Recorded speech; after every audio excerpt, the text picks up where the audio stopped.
Mula sa San Jose, pupunta naman tayo sa bayan ng Gerona. Pagtatanim ng tubo ang isa sa pangunahing ikinabubuhay ng mga taga-Gerona. Para samahan tayong mag-ani ng tubo, makakasama natin ang komedyante at aktor na si Buboy Villar.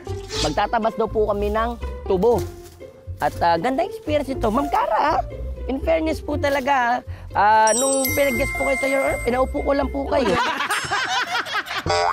Hindi naman po kayo nagtayo. Joke lang. Buboy, ganun talaga sa pinasarap. Ang pagkain mas sumasarap kapag pinaghirapan. Pwede niyo po ba akong turuan, kuya, kung paano po ginagawa yan? Ito magulang na to, Boss Boboy. Magulang na po yan. Mga malabetong na po yung edad. Joke lang. Oh, matigas na. Dito pala malalaman. So ito, kuya, pag hindi magulang, ano naman itsura? Nakatayo lang. Nakatayo lang hanggang ganyan o, boss. Hala, ang tataas nga. Maliliit pa lang yan, doble mo yan. Doble nga po talaga yung taas niya, no? Kaya turo niyo po sa akin kung sino po yung itakin ko. Ano po yung iitakin ko? Ito po. Oh! Hala, ang talas nito, Bok. Medyo magulang nga eh. Opak, dito ka na. May tanong lang po ako, kuya. Intrusive thoughts lang po ito. Hindi po ba tayo delikado dito? Baka may ahas. Wala? Walang ahas dito? Pag sa tubuhan, wala pong ahas. Ano pong merong kadalasan dito? Kuan, yung daga. Daga? Sige po, dyan na po kayo. Dyan na po kayo.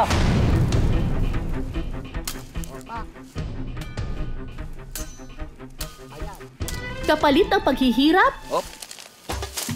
matamis na reward. Binabalatan niya yung outer ng balat. Tapos po, sisip-sipin na po yan. Buboy, atak na! Pwede mo nang tikman ng tubo. Dahil mo na ka, pero masarap. Matamis nga siya, Taya. Ayos para akong baby, para akong nagtititer. Ang katas ng tubo, perfect daw pampatamis sa mga lutuin. Okay, mga kapuso, ngayon po ay magluluto naman po tayo ng pork humba with a twist. Bakit po with a twist? Kasi hindi po tayo gagamit ng sugar. Ang gagamitin po namin pampatamis ay ang tubo or ang katas po ng tubo. Sa isang kawali, igigisa ang sibuyas, bawang, at baboy.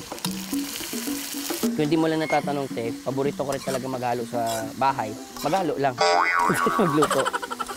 Anong dapat ma-reach nating kulay na to? Golden brown. Kasi usually, di ba, ang pork humba, ang ginagawa dyan, di ba dapat malambot dapat yung taba niyan? Kailangan gisahin para mawala ang lansa. Sunod na ilalagay ang oyster sauce, paminta, dahon ng laurel, beans at toyo. Pakukuluan ito hanggang sa lumambot ang karne ng baboy. Konting suka. Stop na po. Pagka-stop mo para may halong taco, stop na po. Tapos hindi mo na siya haluin, hayaan mo na siya mag-simmer yung suka. Lalagyan din ito ng sili at dried banana blossoms. Sunod na ibubuhos ang katas ng tubo. At saka ito hahayaang kumulo sa loob ng 10 minuto. Mga kapuso, luto na po ang ating pork humba. At saktong-sakto, dahil gutom na ako. Kuya, ate, sorry, dahil gutom na ako, natawag na kitang kuya.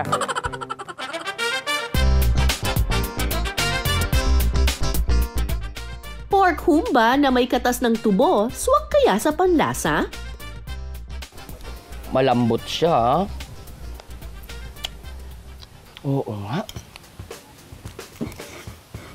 Masarap siya. Kahit hindi mo siya lagyan ng asukal, yung tubo, talagang pumantay siya dun sa lasa ng humba. At isa pa doon, ang ginawa ni Gwen, pinalambot niya ng husto itong baboy. So nanuot talaga yung lasa ng tubo doon sa mismong laman. Kaya naman perfect siyang kagatin, malambot at masarap. Malinamnam siya.